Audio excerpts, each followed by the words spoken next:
persona, esta es mi persona, yeah. Dejo de estar arriba de mi nepe. Voy a probar lo demás, bibili babili boo. No soy Adan, soy el Adan you. Quiero esos y también esos shoes, con los que me favora YouTube. Manejo más rápido que tú, al ser tóxico yo me los tú. Son frágiles, son jamos el lunes, y no me duran ni aunque en un puro. Seré tan clásico como el... ¿Qué haces, cabrón?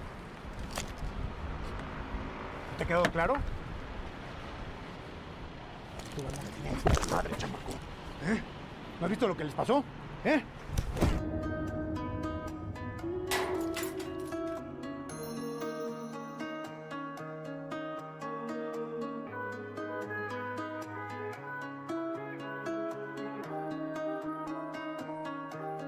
Sigo siendo el mismo, soy yo. La escuela es mi barrio, la calle es quien me crió. No cambia, el mundo cambió. Ese mismo soy yo. La escuela es mi barrio, la calle es quien me crió. No cambia, el mundo cambió. Por el barrio se escuchó un cañón, seguro otro muerto por el callejón. Alguien a la Virgen le pidió perdón, otro cuerpo más ocupará el panteón. Así son los días y no hay discusión. Calle, punto y droga y la prostitución. Quizá no quería y no tuvo otra opción, y terminó en un barrio calentón. Ave María, gente durmiendo en una cama fría, bandido huyendo de la policía, por la familia y por el pan del día. Mientras huía, mala mía, negocio redondo para la fiscalía. Unos cuantos pesos y nadie sabía. Lo enjuiciaron por el que moría, por robo y muerte, fuego a sangre fría. Si no te respeta la calle, no eres nadie. Los códigos aquí son del lenguaje. Un buen contacto evita el peaje. Todos aquí somos salvajes. Ese mismo soy yo. La escuela es mi barrio, la calle es quien me crió. No cambia, el mundo cambió. Ese mismo soy yo.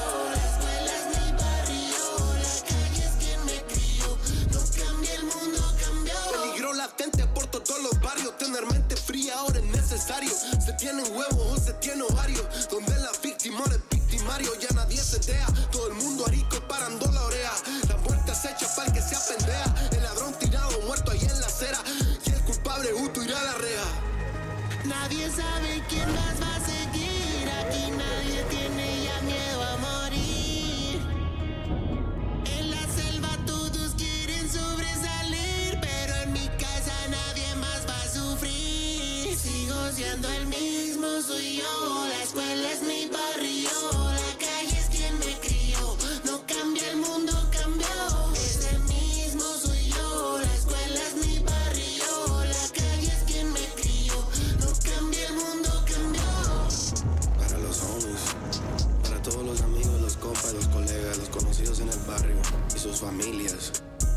Para los que nacieron en el barrio, para los que siguen en el barrio, para los que llegaron al barrio y crecieron en el barrio, los que salieron de ahí. Yo, Adan Cruz, Adancito, Marcus, Night Quest, funde la grasa, nigga, dímelo, Belito. Los tipos del sabor, Flavor, desde México.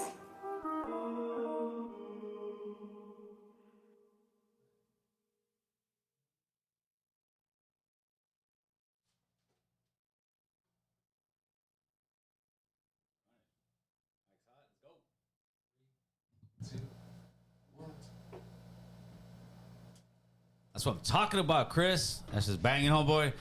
For you guys who understand it, oh, that's a hard song, carnal. This is deep, homeboy. Yeah. This is deep. But before we start talking, let me introduce our next guest. We had to play that video there just to let you know where he's coming from, what he's doing, what type of music he's doing, man. Our next guest is a Mexican hip hop artist, singer, and songwriter, Adan Cruz. What's going on, Playboy? Hey, it's all good, bro. Thank you for receiving Oh, me. for sure, homeboy. I appreciate you. Jimmy Loke over there. Shout out Jimmy Lux. Behind the buildings. We got the phone call today and said, let's run it, man. but Mira, güey, tenía un chingo de preguntas en español para que I wasn't sure, but I was making sure. I had to go to my translator thing so I could say it properly, but now it's much easier, bro. Where were you born and raised at, carnal?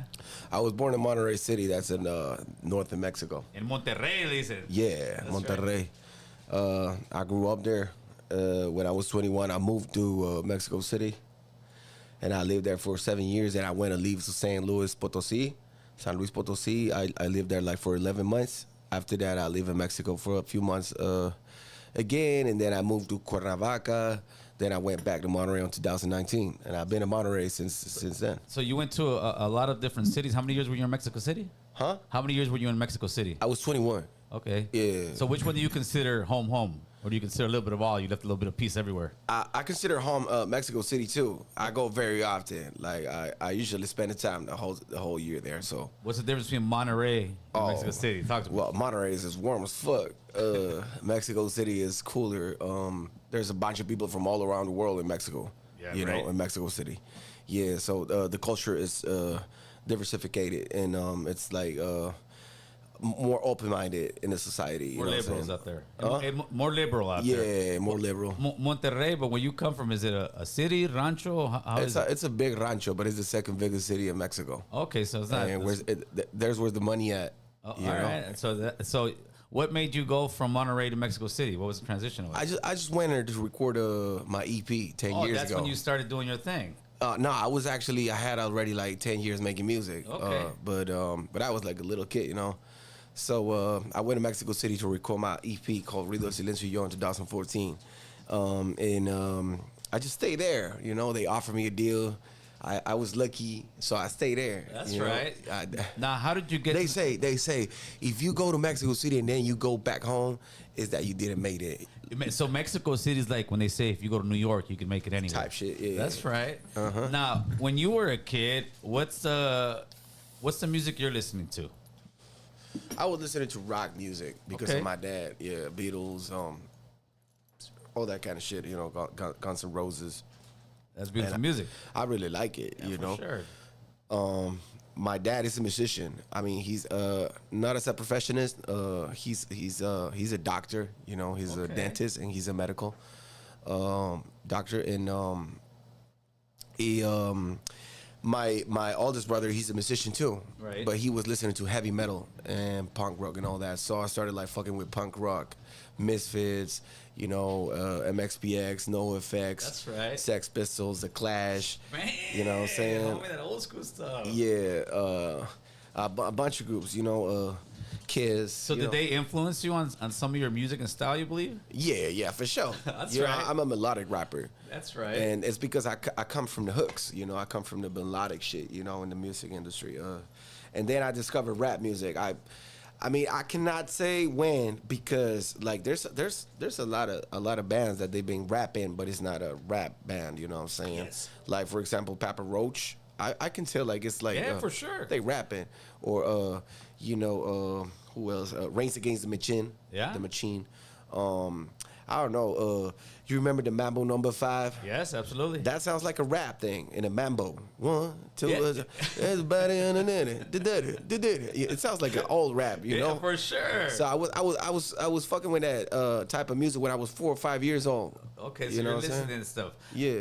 What's the first like let's say like hip hop artist that you started digging and say, you know what, I like this stuff. I was digging into MTV. I can't MTV? remember. I can't remember just know it was which playing. one, but because it was in English, and that time I didn't know how to speak it. You know, I learned it. You know, But but you learn English at? Because I mean, in the school they teach me 1 hour per day in Mexico. in Mexico. Okay.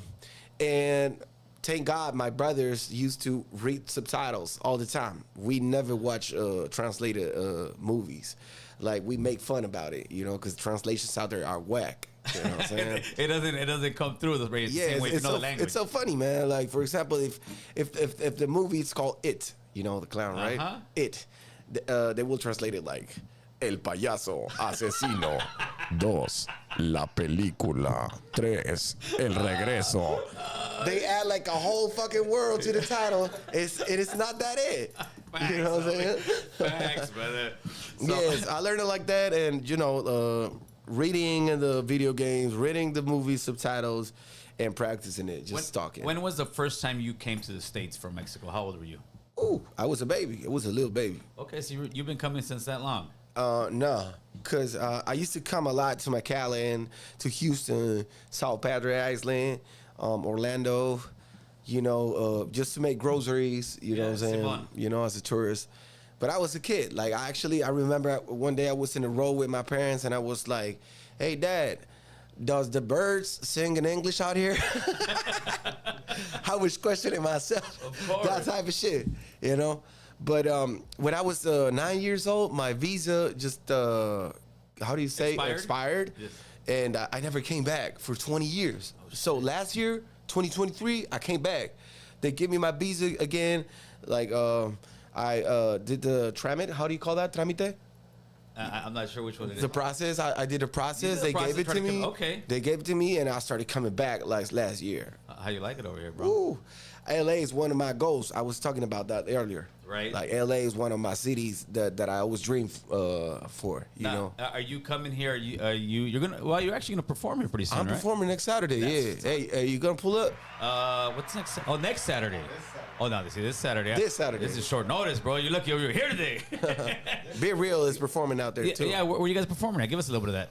It's in Summer Nights in Hollywood. That's right. Yeah, That's right. yeah. That's dope. And how'd you guys hook up with that one? Well, thank GB Locks and all the team behind Adan Cruz back in LA, in the US. Right now we started working together. We making a lot of shit happen. That's right. Yeah, I'm happy. I'm very happy. I'm excited about by the way, happy belated birthday, brother. I know it was your birthday just a couple weeks back, last right? week. There you go. Hey. Happy birthday, homeboy. How'd you celebrate your birthday? With my family. Good. Yeah, I went back home. Family is the most important thing in my life. And I never gave the value since I was younger, until I get into some trouble and I realized that. Okay, because I mean, you're a young guy. You have a lot of popularity. Your music is going well. How do you maintain that level of humbleness? Because in your line of work, it's very easy to let your head blow up, bro, and just put everything to the side. I already passed through that. Oh, so you went through some of that? Yeah, I went through that already. So that's why I'm like this. I don't do alcohol anymore. I'm sober for 5 years. Oh, congratulations, almost. my man. Yeah. Congratulations. Yeah, but I used to be like Party animal. an asshole. Okay. Yeah, I used to be like that because I never thought that I would have a venue full of people singing my songs. So I lost the balance. I start being like more.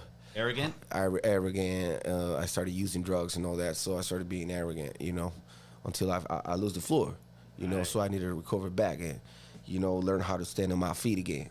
But it takes a strong man to admit that, bro, because there's a lot of people. Hey, and it took me years to understand it. Wow. 15 years, 16, or maybe like 14, 13. That shit. You were just riding the horse, and it was like, was there a lot of people just telling you, like, yes, man, or was it just you that you just didn't? Last time I did it by myself, but I've been trying to get out of that since I was 15 because I started using drugs since I was 9. So it's been a long career being an alcoholic. Now is that prevalent in Mexico, you think, or just in general in Latino communities where kids drink because the tios are drinking? I think it's a world issue. It's a worldwide issue. You know, we were talking about that earlier too. It depends on how you use the substances. There's people that drinks in a social way. There's people that drinks hard, but there's people that drinks trouble drinkers. You know what I'm saying? Right. I was one of those. And how did you kick it? Did you have to go to meetings? Did you just start? I go to meetings. I still go to meetings. Okay. Yeah. But I went to rehab. You had to go to rehab. I had to go to rehab. Last time I stopped the cops and I was like, hey, yo, I wanna be in jail. Like, take me. That. I was like fucked up in my mind. I was using a lot of shit, man. And that's one thing that I think a lot of people who are let's say fans of yours or just in general don't see, because they'll see the videos, they'll see the nice cars, they'll see you living life. It looks like you know why I wanted to go to jail without no doing nothing, because I didn't have not even a peso to buy a taco. But I know if you're in jail, they'll feed you. They're gonna feed They'll you. feed you for free. So I did that. Like, I pulled up the cop. Like, I stopped. I put myself in the avenue, like in the highway, and I was like, "Yo, please take me. I wanna live this life. Like, I don't even have for a piedra. I don't even have for a taco. I just want to be, You know, it was. Was it to a point that you just I lose my mind. yeah, you were just drinking, not going to not working anymore, just Doing a lot of drugs. Yeah. a lot of drugs? Yeah. How many months were you in rehab? I called my dad. I remember because after 3 days being there, because they actually took me. He actually like he went down to the car. He opened the door for me, and I went up in the how do you call that patrulla? The paddy wagon? Yeah, Or la patrulla? by myself. He didn't even like He just he didn't give me the handcuffs and all that. And he took me there. Now, But was after that here or was it in Mexico. Okay. After 3 days that I went down on the flight Right. of my trip, Se bajó. like I started like getting conscious, like, hey, what the fuck are you doing, Don? I told myself. So I asked for my call. I called my dad. I asked for help, and he's like, "You're a stupid dumbass. You're a jerk. Like, do whatever you need to do, bro. I'm picking you up." You know, and that shit, like when your family doesn't want you anymore because your conditions, there's when you're like in the bottom. You know, how do you say el fondo? Rock bottom, bro. Tocando top bottom. You know, scratching bottom. There's no more thing to dig. You're in the bottom. You know, and that moment I called my friend. And I told him, hey, I want to go to rehab, bro. And he came. And he picked me up. He bought me like a couple beers. I drank my last 2 beers. I remember those were Bud Lights. Hey, in a moment, in the way to the rehab center, I thought, hey, I should jump off the car. Fuck that. I don't want to be in rehab no more. So I was like that, you know, like changing my decisions. Like I was taking like hard decisions and changing my mind. You were like being right on the irrational. way, you know. So I was like thinking a lot of shit, and you know, but I didn't do it. So I went to rehab, and I was there for 4 months. In my first visit, I told my parents like, hey, I just came here just to separate my life from the drugs, from alcohol, from society, because I didn't have a phone. From the madness, so I'm ready. bro. Like I've been here like for 15 years in this game, like in the program and the recovery program and all that. I know about that. I just came to move the dust of all the information that I already know. I don't need to be here like for 8 months or a year. Oh, so you had been there before? Yeah. Okay, so many times. Okay, so you were kind of the regular guy every so many years or something? That was like my ninth time being in rehab. But it was the second one, the very first one when I was 15. I went by myself, and then I went through another 6 or 7, 8, and this last time I did it again by myself. That's right. You know. Now, what was one of the biggest things you learned when you were in rehab? Ooh, that you need to love yourself to love anyone else. And I learned a lot of shit. I learned about the disease, that alcoholism is a disease, isn't actually a disease. Addiction, I learned about all the characteristicas, the details about the disease, how to deal with a guy like you that has the same problems, how to maintain yourself, because it's kind of cute to get into rehab, but the important stuff or the important thing here is to stay, you know, because it's hard. And being in the music industry is hard. Being in backstage, you know, kicking it like next Saturday, I'm gonna be with Be Real, you know, on the same event, and you know, like if you want to be clean, like you gotta be like a step ahead in the way that you gotta take care of yourself. When you know that you're gonna be near to the substances, they're gonna do whatever you want, whatever you can imagine back there, back in the backstage. And there's a lot of temptation, so you got to deal with it. So you need to have like a straight decision that you got to be okay. You want to be okay, because if you're not okay with yourself, you cannot be okay with the ones that they love you. Right. Yeah, I wasn't even ask you that. Thank you for even clarifying that, because that's got to be tough. I mean, in your line of work, that's what it is. It's almost like people go there to party and have a good time. So do you do your show and then take off, or now you're just kind of there and you don't? Most of the times I go to bed, I enjoy it a lot. I don't enjoy that much going to the nightclub anymore, because I don't find the sense of that. You know, It doesn't make sense to me, because you know I don't drink anymore. So, but lately we've been doing throwing this after parties, and I've been doing good. You know, Nice. I have like a year. It's gonna be a year almost that I started like being around weed, smoke, and all that. Okay. But the first 4 years, I was like, for example, you know, Bible. from Yes. Cartel de Santa. So he used to call me a lot. He's like, hey, what you doing right now? Pull up to the studio. We here. And I'm like, okay, I'm on my way, but open the windows and nobody smoking while I'm there. Okay. Yeah, you can count with it. And he used to take care of me, That's you know? right. That's respect. When we recorded that song with Aleman and Millonario, we were listening to the master one night at the studio, and Aleman was about to spark it up. And Babo, he said, like, he told him, like, hey, don't you remember that your homie, he just came out of rehab? Like, go fucking spark that shit out there, you know? So all the homies, they started taking care of me. Like, I was shooting a video a few days ago in Cancun on Monday, Tuesday type shit. And my boy Pipo Montana from Rich Bagos, he was taking care of myself, you know what I'm saying? Because everybody was doing bumps, everybody was sniffing shit, everybody was smoking, yeah. And he was like taking care of my ass, you know what I'm saying? Like, hey, do not offer nothing to that motherfuckers, because I'll beat his ass up, you know what I'm saying? They know already how it was in the past and how I am right now, you know? So people value that, because I changed a lot. I used to be an asshole, as I said, you know what I'm saying? But well, congratulations. Yeah. As long as you keep it going, bro, you can't be an asshole anymore. That's what's up. Now, what inspires you to write music? Like, you know, are you just standing around somewhere, you see something happen on? I know, what's your thing that gets you going? well, lately I've been writing down a lot of ideas that come to my mind. I write it down in a notepad, and when it's time to make music, I just go through my notepad, and I just start like tripping, like which vibe I'm on. Or for example, like on Monday that I flew, or it was Sunday that I flew from León, Guanajuato to Cancun, Quintana Roo. There's this girl that I've been watching in the gym like for 2 years and a half, and we just started like talking in January because I hired her to be image in one of my campaigns and billboards in Mexico. But after that, I told her like, hey, let's go have some dinner, and she's like, yeah, whenever you're in Monterrey. So I came back to Monterrey, and 2 months later, and I told her, and I don't know, magically that day after 2 years without seeing each other from far away, because we in American Gym, that's the name of the gym that I work out, and it's a big ass gym in San Pedro Garcia. So it's a big ass gym, like, and most of the time I don't know how the fuck the coaches gives man routines that they won't be together with women. Okay. That's something that I realized. Like Monday, everybody that is a man they're doing arms, back, chest, and women is in the legs area. You know what I'm saying? It's kind of weird. I don't know, but that day specifically, we just see each other in the front, and I was like sweating out, and she gave me a kiss, and I'm like, no, I'm sweaty. You know what I'm saying? She's like, it doesn't matter. You know what I'm saying? She kissed my cheek, and bro, I've been tripping with her, bro.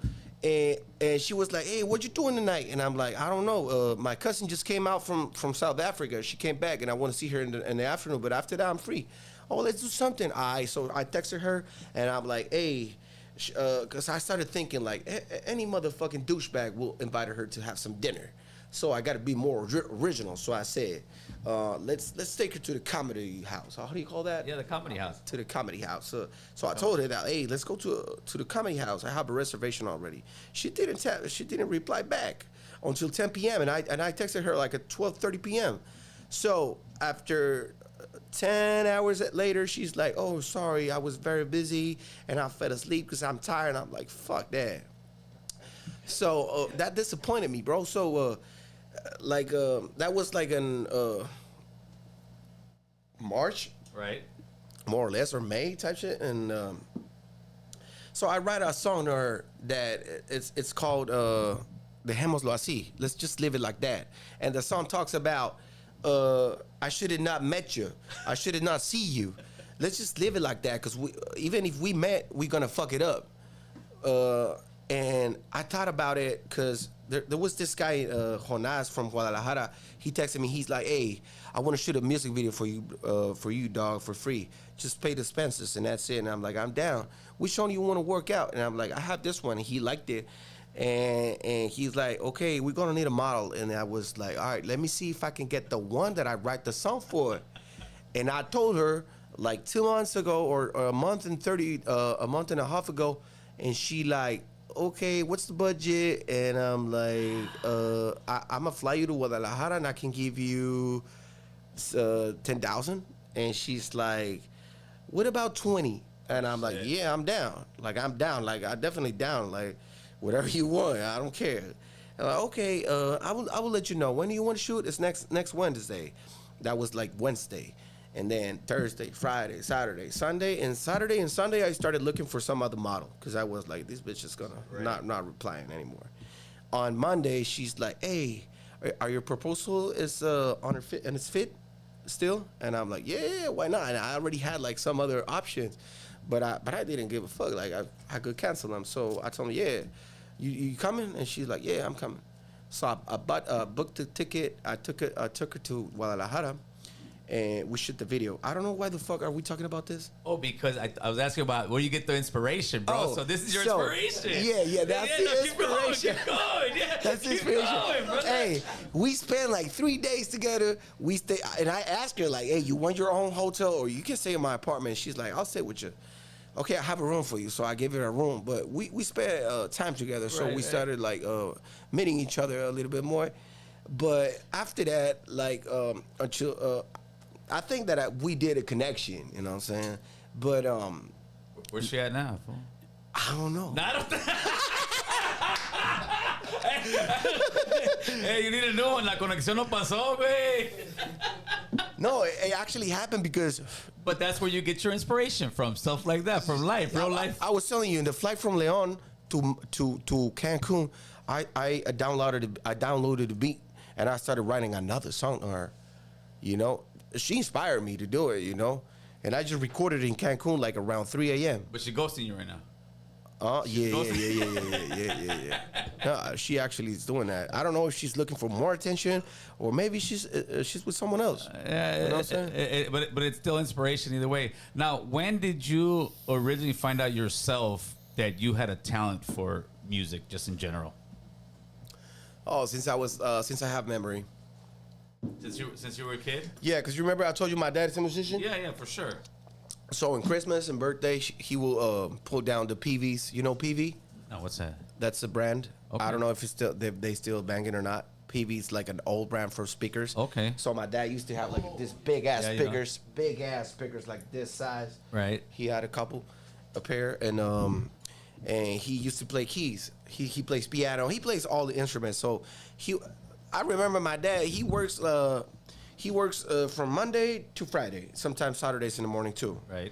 So the Saturdays and afternoons and Sundays, I used to go to we call it the music room, because he has a lot of vinyls. He has percussions, drums. He has like slide guitars, bass. Oh, okay, dedicated. You know, acoustic guitars, electric ones, like a few Fenders, Stratocasters, keys. Everything. Every single thing, flutes, all the shit. You know, so he used to start like playing, for example, Selena, playing all the music that he knows on the keys and recording it as how do you call this, beats? Yes. Making his own beats off from the music, from the original music, you know? So he created all that, and back in the days, they used to use that diskettes. I don't know, how do you guys call this? No, CDs. Square ones. Oh, the 8-tracks. Mm-hmm. Yeah. To put them in the keys. Yeah, the 8-tracks, big square ones like so that. So he used to record all the beats off from the original music, and in the family parties, when it's Christmas, birthdays, or whatever, he will take all the shit down, and all the family will sing with the lyrics. Ricky Martin, this guy Mambo from the Mambo Number 5, Selena song. So my mom starts singing. I will sing La Vida Loca from Ricky Martin. I will sing Mambo Number 5. So I remember myself singing a lot, and I was the one from all the nephews. From all the cousins. From all the cousins as the brothers. I was the one who wanted to sing all the time. Not even my older brother and the middle one. You just loved it. Yeah. You know, and I like how my family gave me the attention, how they smile while they watch me doing it, and all that kind of shit. I loved it. You know, I fell in love with it. So that's when I discovered that I liked had this. a talent and love and talent for it. At what point in your beginning of your career did you like know in your heart of hearts that that's what you're gonna do? I'm gonna be a musician. I'm gonna be an artist. I was 13. And you just made that conscious decision there, or what? Yeah, because before that I wanted to be a chef. You want to be a chef? Yeah. Well, that's a little different from a musician. I know. But I started fucking with kitchen when I was like 7. Okay. And when I was 8, I said like, hey, I was not watching cartoons when I was 8. I was watching kitchen shows, like cooking shows. You know what I'm Right. saying? So what was the big decision that you went from chef to artist? I was 13 because I discovered the Cartel de Santa, and I liked it a lot. I liked it a lot. I was like, hey, I want to rap like this, guys. I want to do it with them, and I'm gonna do it way better than them if I can. So how long were you actually like making music, fully dedicated to it before you finally got your big break? And what would you say was your big break that put you on? I think when I was 21, but I've been doing this since then. Like, As I'm saying, so you were working for that. yeah. I mean, my last job was when I was 11 years old. That's my last job. I haven't worked anything. And you've been doing music since then. I've been making music since then. I love it. It's my passion. I never did it for fame or money. That shit just came to me, and now I realize that I can do best. I can do better, and now I'm focusing in a different path and with a different target and different objectives. And but I started doing it because I just like the way how the rappers express themselves on the beats. Which is somebody that you've worked with before that you're kind of, not kind of, that you're proud of? Man, I did a collab with this guy. What you mean? Like as far as working together with another artist that you kind of inspired to when you finally got to work with them. Has there been an artist yet? Oh yeah, for sure. I already worked with Babo. Okay. I worked with Eptos. I have worked with Muelas de Gallo. I worked with Tiro Pingüino, with Double D. I've worked with Joker Fire, with JMSN. I've worked with I don't know. Well, those are a lot of big names, bro. Yeah. So I'm working something with Lazy Bone and Slow Bone from the Bone Thugs, and I still wanna get into the song more members from the band. So who's somebody that out here in the States that you would one day love to work with? K-Dot. Okay. So now that you were saying you wanna kind of change courses, what do you mean by that as far as music goes? Because now I know that I can do better in a way that I can focus myself on mixing the tracks, taking care of the files, mastering, doing it professional, and now I know that I can get a big deal and I can earn, different things off of it. That's what I mean when I say, because when I started, I just dragged the beat from who was this producer who had the tag Pistol? You remember that? I don't know. You don't remember that? Pistol. We're old, fool. It's old. It's old. It's from back in the 2000s when the crunk music started. Okay. Well, anyways, like I used to just grab beats from other producers. I would download it, all that, and because I never knew that one of my songs will be played a lot of times, million times, Right. So now I do it carefully. I know that if I do it with quality, I can get to more ears. I can get to more important. How do I say empresarios? Plateaus, maybe. The big guys, the big sharks. Yeah. Of course. Now, that's what I mean. Are you one of those artists that is independent, wants to stay independent? Would you sign a big deal? How are you going about that? I will sign a deal, definitely. I will do it, but just if it's worth it, Okay. Because I know my goals. So if the deal won't cover my goals, why would I sign? Right, absolutely. You know what I'm saying? So I would sign to someone who can be committed with me and with my project, who trusts him and who knows about me, who can have the vision and the correct technique to take me to whatever I deserve to be. So to get there. As far as like in just regular life, bro, how do you like, depress all this stuff? Like, you got a lot of stuff going on. You're going to go do some music on Saturday. You're flying in. You're doing. Well, how do you like blow off steam when you're by yourself, your personal time?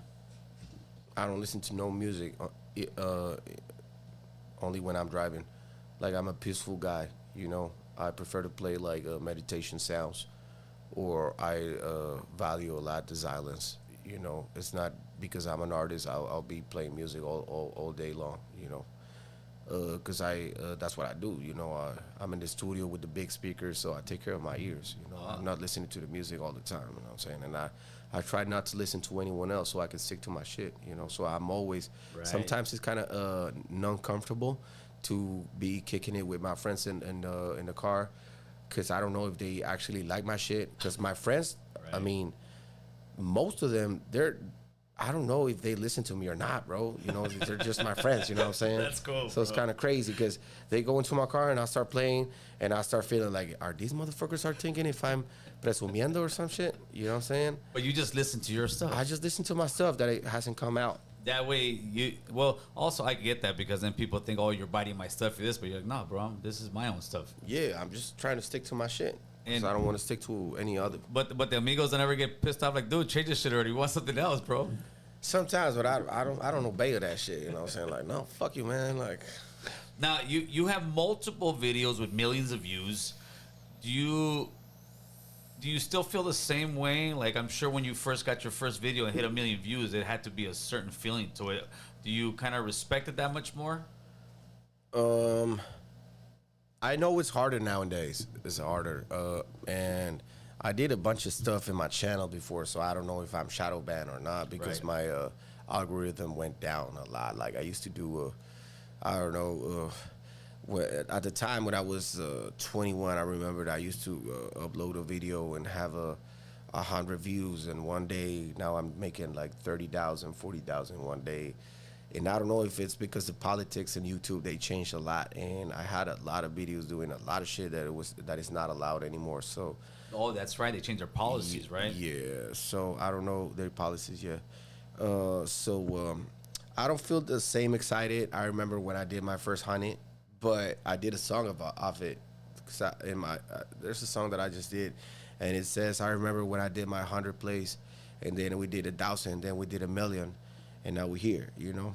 So after a while, it just becomes kind of a normal thing, right? Yeah. It's not a big. Now, are you conforming to the YouTube guidelines to try to, get back on the algorithm, or are you just still doing what you're doing? My company said that they have the company where I distribute, do the distribution with, they have a resume of the policies, so I asked for it, but I haven't got it yet because I want to take care of it. But you guys are gonna look into it. Yeah, I want to take care of every single detail right now.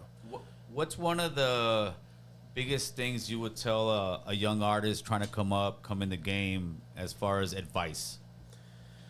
Well,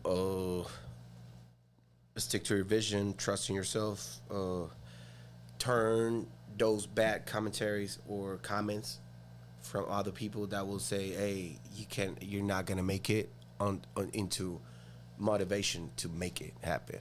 You know, to make a song daily, spend time, invest time on music, so the music will spend time on you.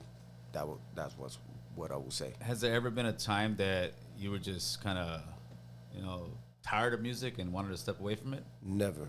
Nice. Not even when I was locked up or locked in.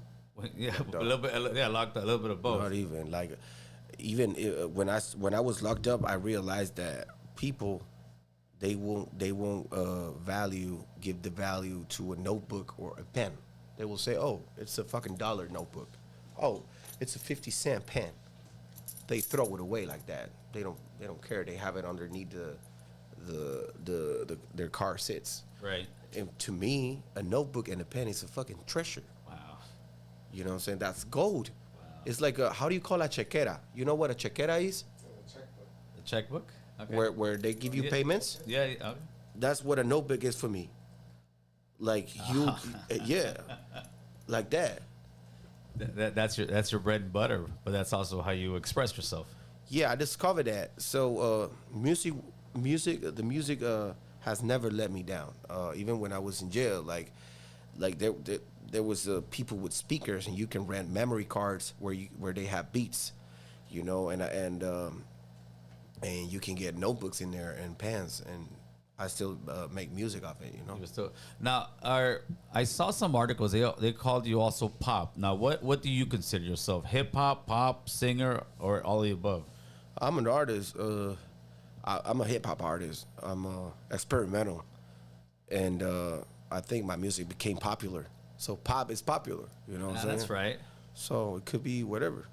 As long as you're an artist. Like- We got one super chat. Grumps, $5. Saludos, Cholo. And guest just wanted to show some love. Appreciate that, my man. So what's in the works? How long are you going to be out here in the States? I'm staying until Sunday because I have a show on Sunday with Aleman in Mexico City. Oh, man. So what's your like, give me a 6-month thing with you. Are you like flying all over the place? Yeah, I was talking about that earlier.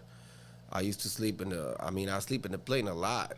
Like I've been sleeping sitting seated. Yeah, sitting down. And yeah, my life is like that. Like this month on September, I visited like 15 cities already. Oh shit, like that. Yeah, it's crazy. And how do you balance that with family life? And whenever I'm in Monterey, I'm with them. Okay, that's what's up. And how's your relationship now with your father? Very well. Very good, man. I'm Yeah, happy to hear that. Shout out to my dad. That's right. Family first, brother. Yes, sir. Well, I wanna thank you, brother. I wanna thank my boy Jimmy Lokes for coming through over here. Look right there. Let people know where you're gonna be at this Saturday. Show them your Instagram, your YouTube, the whole shebang, my boy. Hey, make sure you pull up to Summer Nights in Hollywood this Saturday. We're going to be there performing for 50 minutes. So pull up and nothing. Thank you very much for being here. Adan Cruz, straight from Mexico in LA right now. Man, that's what's up. Homeboy, good shit, man. Yes, sir. Eso, carnal. Appreciate it. That's what's up. Here you go, Mr. Chris.